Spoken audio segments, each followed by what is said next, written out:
በአንድ ጥንታዊ ከተማ ውስጥ ፍቅራቸው ራሱ አፈ ታሪክ የነበረ ሁለት ወንድማማቾች ይኖሩ ነበር። ለአደን ያላቸው ፍቅር አንድ ያደርጋቸው ነበር። አንዱ በሄደበት ሌላኛው ጥላው ሆኖ ይከተለው ነበር።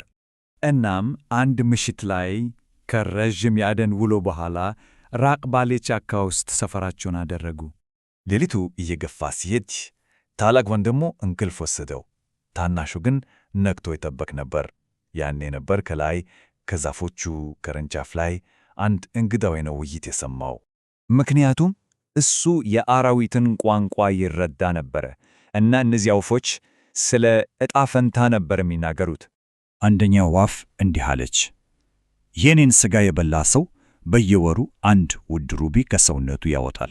ሌላኛዋ ደግሞ መለሰች፣ የኔን ሥጋ የበላ ግን በዚያኑ ቀን ንጉሥ ይሆናል። ይህን ሲሰማ ቅንጣት ታህል አላመነታም። ቀስቱን አንስቶ የዕጣ ፈንታ መልእክተኞቹን አድኖ ጣላቸው።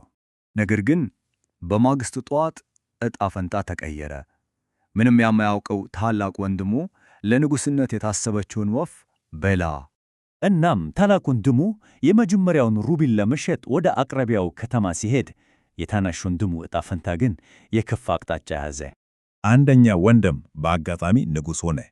ሌላኛው ግን በአንድ አስፈሪ አውሬ ተይዞ ወደ ጥልቅ ጉድጓድ ተጣለ። ንጉሡ በሥልጣን ወርቃማ ቤት ውስጥ ታስሮ ነበር። ወንድሙ ግን በድንጋይ እስር ቤት ውስጥ በስቃይ ይማቀቅ ነበር። አንዱ ሊያገኘው በማይችለው ትዝታ ይሳቀይ ነበር። ሌላኛው ደግሞ ካወጣው ሰውዬ ምስጢሩን በሚፈልግ ባርነት ስር ወደቀ። ወፏ እንደተነበየችው ሩቢው ሲገኝ አዳኙ በስርቆት ወነጀለው። እናም እጆቹን እንዲቆረጥ ተፈረደበት። ጉዳዩ ግን ጥበቧ ከማንኛውም ሰይፍ የሰላ በአንዲት ልዕልት ፊት ቀረበ። ከስር የሆነ ሌላ እውነት እንዳለ ስለተሰማት በድብቅ ጠየቀችው። እሱም ሙሉውን የዕጣ ፈንታውን ታሪክ ነገራት። እናም በፍርድ ቤት ፊት ልትፈተነው አንድ እንቆቅልሽ አቀረበችለት። የሁሉም እምነት ተከታዮች የሚበሉት ነገር ምንድን ነው? ነገር ግን ራሱን ብትቆርጡት የበላውን ሰው የሚገድል መርዝ ይሆናል። ወጣቱም አእምሮው እንደ ዕጣ ፈንታው ጨካኝ የነበረው እንቆቅልሹን ተረዳው። መልሱ ቀሰም ወይም መሐላ ነው ሲል አወጀ።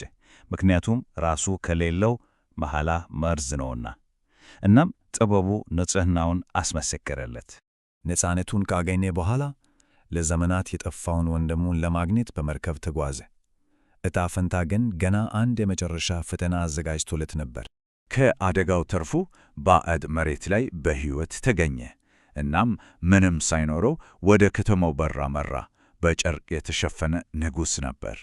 በንጉሡ ፊት ሲቀርብ የዓመታት መከራና ምቾት ሁለቱንም ከማይታወቁበት ደረጃ ለውጧቸው ነበር።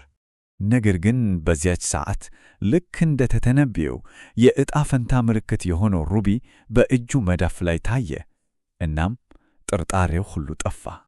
በመጨረሻም አንደኛው ለዘውድ ሌላኛው ደግሞ ጨለማን የማለፍ ጥበብ እንዲኖረው ተወሰኖ ነበር። እነሱ የአንድ ዕጣ ፈንታ ሁለት ግማሾች ነበሩ። በመጨረሻም አንድ ሆኑ።